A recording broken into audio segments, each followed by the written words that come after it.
अब आते हैं रजत जी तीसरे मोर्चे को लेकर भी कवायद शुरू हो गई है। ओवैसी की पार्टी AIM उसके केंद्र बिंदु में है। इसके अलावा चंद्रशेखर रावण हैं, तेज प्रताप यादव जो कि अपने परिवार से अलग हो चुके हैं, नई पार्टी बना चुके हैं।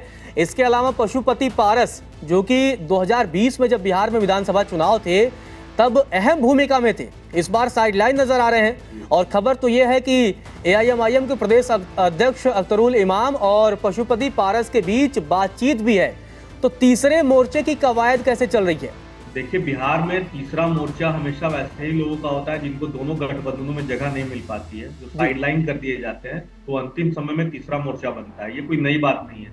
पिछले चुनाव में भी आप देखेंगे रालोसपा जो भी NDA का हिस्सा है, उपेंद्र कुशवाहा की पुरानी पार्टी, उनको जब जगह नहीं मिली तो रालोसपा और BSP और AIM वैशी की पार्टी ने आखिरी समय में, और 2-3 दल और थे, सुहेलदेव पार्टी, समाजवादी पार्टी, इन सब लोगों ने मिलकर 6 दलों ने मिलकर एक डेमोक्रेटिक अलायंस बनाया था 2020 के चुनाव।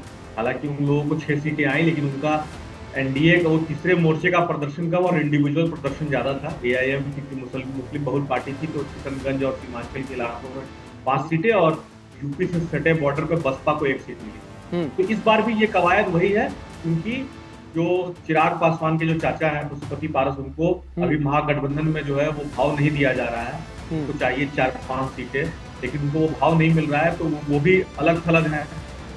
इधर AIM ने भी राजद से मिलने के लिए बाकायदा रैली निकाली, आग्रह किया, पत्र लिखा तेजस्वी यादव को कि हम लोगों को महागठबंधन में शामिल कर लीजिए, लेकिन तेजस्वी यादव और महागठबंधन ने उनको भाव नहीं दिया, तो वो भी साइडलाइन है। तो इस तरह की तेज प्रताप यादव हैं, पार्टी से निकाल दिए गए हैं, तो उनका भी नया दल है, जनशक्ति जनता दल। ये सारे दल जो साइडलाइन है, वो ऐसे भी सारे सीटों पर चुनाव लड़ नहीं सकते हैं 243 सीटों पर। तो वो लोग सोच रहे हैं कि अगर हम लोग एक अलायंस बना ले और आपस में कुछ सीटें बांट ले, तो एक तीसरा मोर्चा बनकर एक भूमिका बनाई जा सकती है। हालांकि बिहार के चुनाव का ये इतिहास रहा है कि तीसरे मोर्चे को कभी भी पर्याप्त सीटें, पर्याप्त वोट बैंक नहीं मिले। लेकिन अगर कुछ भी वोट मिलता है, इमेजिन करिए 1% या 2% अगर वोट बैंक मिलता है, तो किसका नुकसान करेगा ये तीसरा मोर्चा, अगर ये बन जाता है मोर्चा? तो तीसरा मोर्चा जो मैंने पहले कहा कि इनका पूरे राज्य में तो कोई वोट बैंक, वोट शेयर ऐसा है नहीं। हाँ, पॉकेट्स कुछ हैं, जैसे मुस्लिम बहुल सीटें जो है वहां पे AIM जो है, ओवैसी की पार्टी जो है, वो वहां पे डेंट डालेगी। वो तय है कि वहां उन्होंने 5 सीटें जीती थी। हालांकि 4 विधायक RJD में शामिल हो गए, उनके अख्तरुल इमाम उनके प्रदेश अध्यक्ष बन गए। किशनगंज का जो इलाका है, सीमांचल का जो इलाका है मुस्लिम बहुल बेल्ट, क्योंकि वहाँ 47% कहीं 50% मुस्लिम वोटर हैं, तो वहां पर कुछ इम्पैक्ट वो पड़ेगा। उसी तरह से यूपी से जो सटे हुए बॉर्डर हैं, वहां पे बसपा या और जो यूपी की पार्टियां हैं, उनका असर पड़ने की संभावना है। ये जो राघोपुर और आसपास की जो सीटें हैं, महुआ सीट से तेज प्रताप लड़ चुके हैं, यादव कम्युनिटी जो है उस पर थोड़ा सा 1000-2000 का डेंट जो है वो लगा सकते हैं। तो ये आप कह सकते हैं कि भले ये पार्टियां जीते ना, लेकिन ये हराने का दमखम 1000 वोट 2000 वोटों से, क्योंकि नजदीकी मुकाबला रहता है बिहार में, तो वहां ये प्रभावित कर सकती हैं। कुछ पॉकेट होंगे जहां इनका असर होगा, 1000, 2000, 5000 वोट तक तो इनका असर होगा। पिछले दिनों ओवैसी की पार्टी लगातार RJD से संपर्क कर रही थी और कह रही थी कि हमें आप महागठबंधन में शामिल करिए, लेकिन RJD ने उनको मतलब वरीयता नहीं दी। तो क्या इससे नाराज है ओवैसी की पार्टी?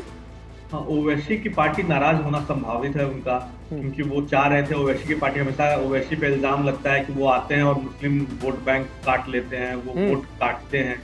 उन्होंने कहा कि आप लोग जो आरोप लगाते थे, तेजस्वी यादव और महागठबंधन जो आरोप लगाता है हर बार कि हम लोग वोट काटते हैं, तो हम वोट नहीं काटेंगे, आप उनको अपने साथ जोड़ लीजिए। लेकिन RJD और महागठबंधन नहीं जोड़ा, क्योंकि उनके पास पहले से ही 5 से 6 जो दल हैं। अभी देखिए कि आप पशुपति पारस को एडजस्ट नहीं कर पा रहे हैं, VIP NDA से महागठबंधन में आई है, तो उनके लिए उनको जगह बनानी है, तो उनके पास पहले से ही बहुत लिमिटेड सीटें हैं, इसके लिए मशक्कत चल रही है, माथापच्ची चल रही है, इसलिए उन्होंने AIM को जोड़ने की उन्होंने कोशिश नहीं।